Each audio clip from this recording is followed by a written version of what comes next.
Hello all of you beautiful people, Jules here for WhatCulture.com. And as we all know, sometimes a hero is only as good as the weapon they carry, and trust me, you are going to need a mighty letter opener if you're to be able to defeat the giant bad that is threatening the land. But the problem is, how far would you be willing to go for said ludicrous weapon? Well, sometimes it is a bit too far. So let's take a look at them. As I'm Jules, this is WhatCulture.com, and these are video game weapons that cost players everything. Number 8, the frying pan, the Fable franchise. Now, by no means is this the only entry from Lionhead's Fable series, but way back in 2004, the original Fable told a fantastical tale of heroes with very wobbly moral compasses. A joyous romp through Albion, hacking and slashing all in your path was complemented by a raft of unique weapons that the player could obtain by various means, collecting silver keys, satisfying demon doors, and even just by shopping. But one sticks out above all the rest, and that is the frying pan. Now, when you consider that the melee weapons in Fable ranged from the humble stick all the way to the sword of aeons, it beggars belief that literally the most powerful weapon in the game is a long-handled whopper of a frying pan with a Tom and Jerry-esque face imprint emblazoned upon it. So why is the cost for this so high? Well, 6 fiendishly hidden treasure clues must be found, and they are really tricky to locate, even for seasoned players. But that's not the real problem, as everyone loves a treasure hunt. Instead, the real cruelty comes if you try to grab this pan before you're ready, aka you've already played through the game and know where it's buried. Because if you dig up this fabled pan before you have all the clues, it does 0 damage, and the original title saves when you dig. So you better hope you saved recently, but you probably didn't, and that is going to cost you a sheer amount of pan-based pain. Number 7, ice arrows, The Legend of Zelda: Ocarina of Time.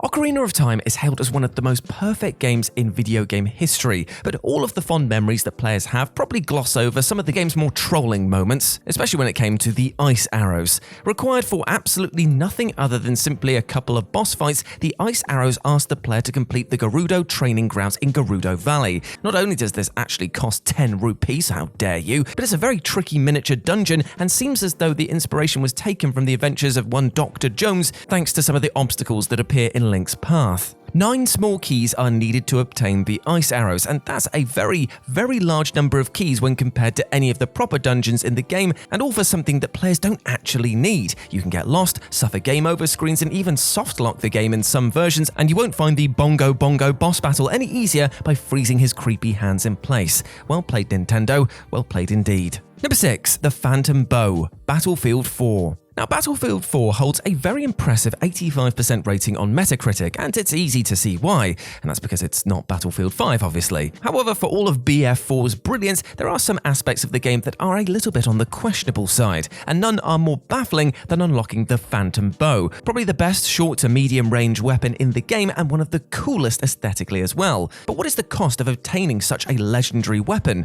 Well, it's time, concentration, effort, commitment, and to be honest, the list just goes on and on and on. Firstly, the player must complete all of the hidden phantom assignments, then locate a hidden dog tag that spawns once every 20 minutes or so in a teeny tiny box that you would never spot unless you were actively looking for it, and only on certain maps. And once you've got one, which can take ages, you'll need to put on all of your phantom camo, find a secret elevator, and with at least 3 other people who all need to have the same dog tag and the same camo, and likely the holy bloody grail and a selection of rocking horse droppings, have to enter a password that the game doesn't actually tell you, all for a bow. A pretty good bow, but definitely not worth all that effort at all. Number 5, the hand cannon, Dead Space 2. Who knew a game published by EA could have a sense of humor, right? Dead Space 2 is by no means a comedy game, but the developers clearly knew a bit of lightheartedness was needed amongst the absolute carnage and terror of necromorph bashing. Enter the hand cannon, a foam finger most commonly seen bobbing up and down at American sporting events that adorns the right hand of Gabe or Isaac once unlocked, and is essentially a one-hit KO monster masher. It fires literally as quickly as the player can pull the trigger and snaps all of the enemy's limbs off when it connects. But this super easy mode weapon comes at the cost of quite the opposite for the player. Hardcore mode is the toughest difficulty setting for the game, and it could not be more appropriately named. It is savage. Not only that, but there are rumors abound that completing the game on hardcore mode isn't enough. You're also just limited to just 3 saves across the entire game. So get ready and focus, soldier, because that foam finger won't win itself. Pew pew pew indeed.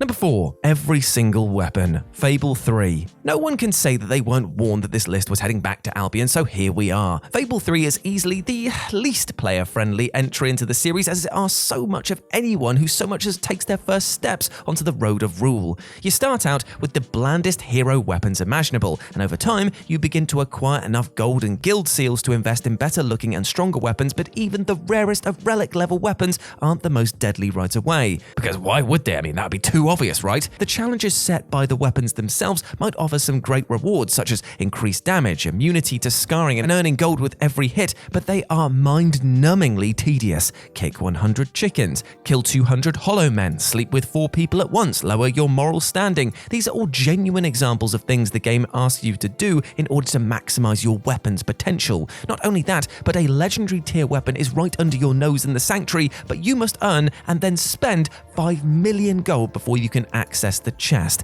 and there's no guarantee that the weapon will suit your playstyle. Absolute torture. Number 3. The Ebony Blade. Skyrim. Almost all should be familiar with the Ebony Blade, a weapon literally strengthened by the blood of deceit. Obtained during the Whispering Door Daedric quest, the Ebony Blade doesn't actually have the greatest base damage for a two-handed sword, but its enchantment makes it a very tempting prospect to replace the Dragonborn sword that you've no doubt been swinging around for an hour or 10. The Ebony Blade has the potential to absorb 30 points of health from any enemy it hits, and it is a fantastic option for followers who take a fair bit of damage, if not for the player character themselves. But maximizing the blade's enchantment comes at a hefty cost. The blood of deceit can only be harvested from friendly characters, so you literally have to kill your mates to make this weapon worthwhile. Bearing in mind the enchantment is never-ending and requires no recharging, the temptation to massacre 10 characters whose favor you have completed or won over as part of a quest is enormous and a real test of your moral compass. Well, assuming you have one, that is. Number 2. The Scarab Gun. Halo 2. Any Halo veteran worth their Spartan armor knows that the Scarab Gun is probably the deadliest weapon in the game, but easily also the most challenging to obtain, potentially in any entry in the Halo series. In brief, the Scarab Gun looks almost identical to a bog-standard Covenant plasma rifle, but has the firepower of a Type 47 ultra-heavy assault platform, also known as the Scarab.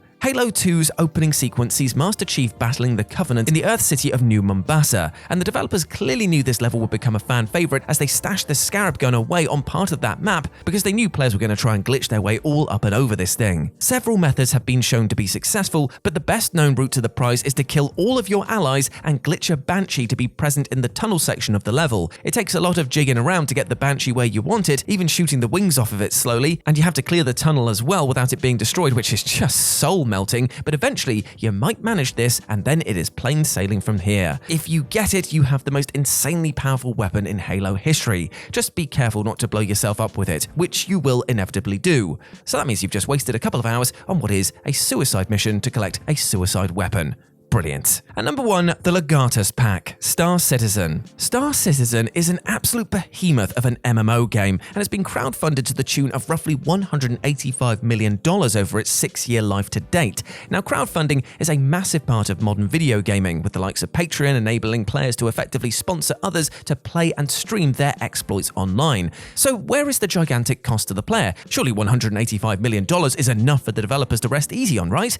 Well, wrong, because Star Citizen is responsible for the most expensive DLC pack in gaming history, coming in at a baffling $27,000, which is for players to access all of the available ships in the game as part of their Legatus pack. $27,000 is enough to buy a car, put a deposit down on a house, or even buy an actual ship of some sort. In terms of video game weapons costing everything, this is the ultimate example, as a player would need to spend time accumulating this sum, which is probably going to be a lot of time, and then physically spending the money that they've accrued, and then spending more time reveling in their questionable purchase. So ask yourself, what did it cost here? Everything. Literally everything. And there we go, my friends. Those were 10 video game weapons that cost players everything. I hope that you enjoyed that, and please let me know what you thought about it down in the comments section below. As always, I've been Jules. You can go follow me over on Twitter at RetroJ0, or you can swing by Live and Let's Dice, where I do all of my streaming outside of work, and it'd be great to see you over there, my friends. But before I go, I just want to say one thing. Hope you're treating yourself well with love and respect, because you deserve the best things in life, and do not let anything or anyone else tell you otherwise, alright? You're a massive ledge. Now go out there and utterly smash it. As always, I've been Jules. You have been awesome. Never forget that, and I'll speak to you soon. Bye.